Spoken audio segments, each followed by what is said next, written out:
Café Scientifique is essentially a meetup group, and the aim is to talk about science, but in an informal setting over a cup of coffee.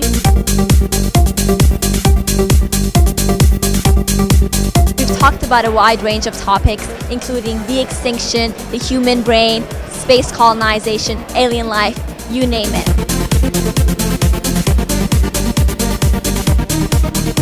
Hello everyone, and a very warm welcome. It's absolutely delightful and amazing to see so many of you here, and a special welcome to all the newcomers. It's great to have you here. Café Scientifique Dubai is the first of its kind in the Middle East, and the aim is to talk about science but in an informal setting over a cup of coffee. 1,000 years from now, people from Earth will look back to Mars One, hopefully, and realize and know who the first few human settlers on Mars were. And Miko may just be one of them. So without further ado, I would like to hand the mic over to Miko, a Dubai resident who's from Poland and a software engineer, and is most probably going to be one of the first few people on Mars.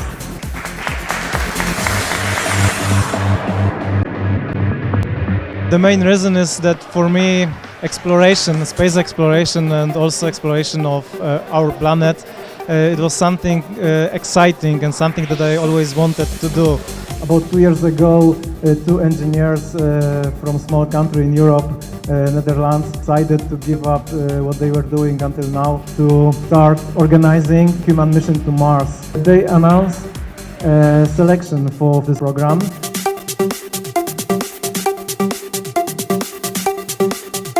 This selection process is going on, and after 7 years of training, 4 out of 24 will be selected for the mission. In the meantime, in 2018, they are going to send to Mars communication satellite and first rover. In 2022, they are going to send 6 cargo missions, 5 habitat solar panels, everything what will be required for the first crew. In 2023, we will have on Mars already 6 units and 2 intelligent rovers with trailers.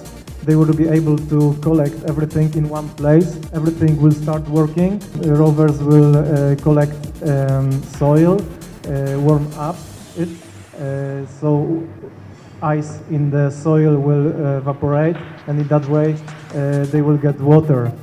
This water will be used for drinking water and also to produce atmosphere, because content of atmosphere on Mars is 90% of CO2. So in 2024, in September, first 4 people will go. It will be 2 men and 2 women from 4 different continents. I am not able to manage anything like this, but I can apply for this mission. So I tried.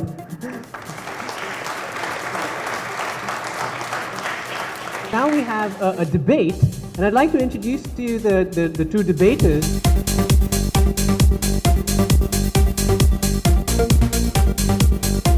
Everyone here comes from a long history of adventures.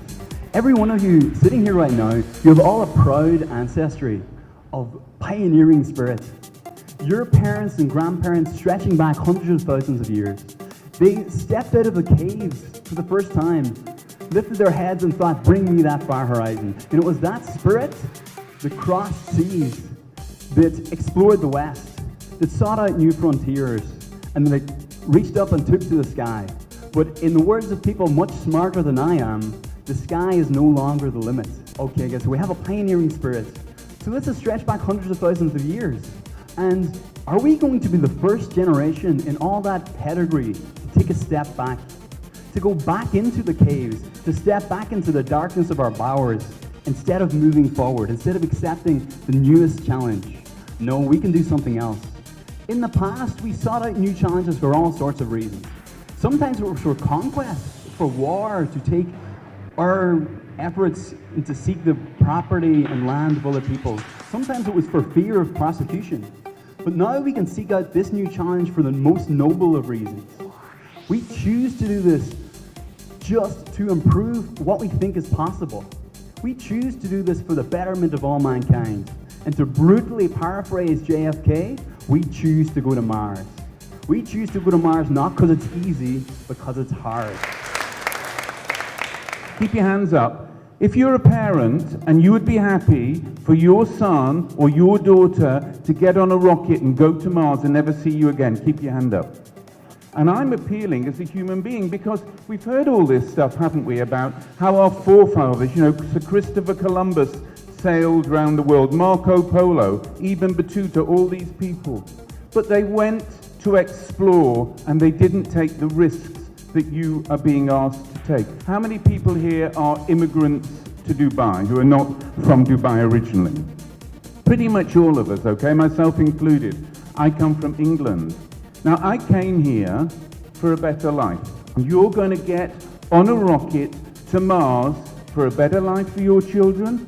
Do I agree that human beings should do their best? Do I agree that human beings should take calculated risks?